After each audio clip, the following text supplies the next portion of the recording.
এদেশে বারবার আধিপত্যবাদের, বারবার সাম্রাজ্যবাদের আগ্রাসন এদেশের মাটি, মানুষ এবং মানচিত্রের উপরে হামলে পড়েছে। সেই ধারাবাহিকতা আমরা দেখেছি বাংলাদেশের মধ্যেও।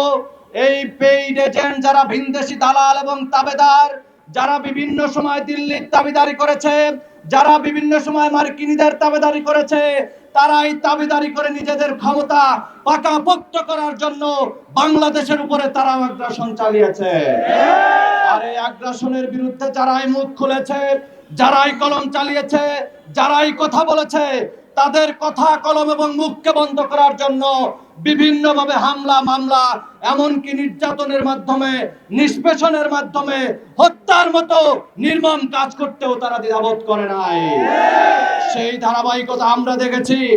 ভারতের পানি আগ্রাসনের বিরুদ্ধে কথা বলার কারণে আবরার ফাহাদকে নির্মমভাবে পিটিয়ে হত্যা করেছে এই দিল্লির দালালরা। সেই দালালি যারা করেছে তারা আজকে দিল্লিতে আশ্রয় নিয়েছে, বাংলাদেশে তাদের জায়গা হয় নাই। আমরা স্পষ্ট করে বলতে চাই, পরবর্তীতে আমরা দেখেছি বিভিন্ন সময় বাংলাদেশের উপরে দাবিদারি করতে, বাংলাদেশকে নিয়ন্ত্রণ করার জন্য সীমান্তে বাংলাদেশিদের উপরে ন্যাক্কারজনক হামলা করা হয়।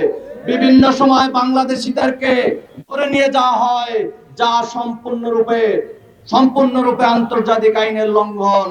বাংলাদেশে যখন পানি প্রয়োজন হয় না, তখন পানি দিয়ে বন্যা বইয়ে দেওয়া হয়। যখন পানি প্রয়োজন হয় তখন পানি আটকিয়ে শুষ্ক মৌসুমে বাংলাদেশকে খরায় পরিণত করা হয়।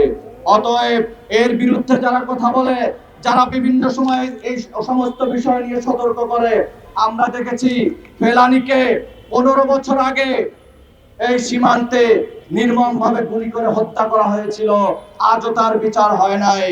আবরার ফাহাদের উপরে যারা হামলা করেছিল, যারা বিভিন্ন সময়ে আবরার ফাহাদের জন্য হত্যার জন্য যারা বিভিন্ন সময়ে তারা যেই বিচারের শিকার হয়েছে, সেই বিচার আজও সম্পূর্ণরূপে বাস্তবায়ন করা হয় নাই। যার সর্বশেষ পরিণতিতে বাংলাদেশ পন্থীদের কণ্ঠস্বর, ইনসাফ এবং আজাদী রায়ের কণ্ঠস্বর, বাংলাদেশে কালচারাল ফ্যাসিজমকে কবর রচনা করার কণ্ঠস্বর হিসেবে শহীদ ওসমান হাদি বাংলাদেশের, গোটা বাংলাদেশের মানুষের হৃদয়ের মণিকোঠায় স্থান নিয়েছিল।